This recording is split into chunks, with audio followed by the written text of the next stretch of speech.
لیکن ڈر کی حالت یہ ہے، ڈر کی حالت یہ ہے، اللہ حضرت فاروق اعظم رضی اللہ تعالیٰ عنہ امیر المومنین ہے، اور کیسے امیر المومنین ہے؟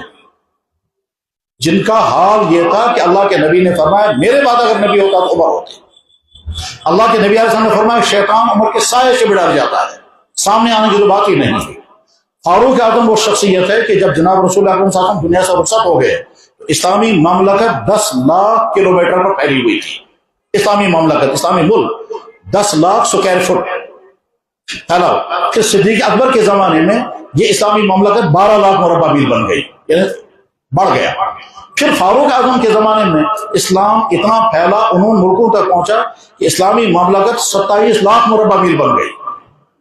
اس میں پورا عراق، پورا ایران، سنٹرل ایشیا کے بہت سارے علاقے، اور ادھر سے ملک شام، مصر، فلسطین، یہاں تک کہ نارتھ افریقہ کے بہت سارے ملک سب اسلام میں داخل ہو گئے۔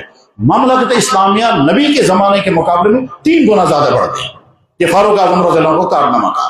ٹھیک، اور کارنامہ کتنا بڑا ہے کہ فاروق اعظم رضی اللہ تعالیٰ عنہ نے حکومت چلائی اس انداز سے کہ تقریباً دنیا میں یہ طے ہے کہ ایسی عادلانہ حکومت دنیا میں کسی نے نہیں چلائی نبیوں کے بعد۔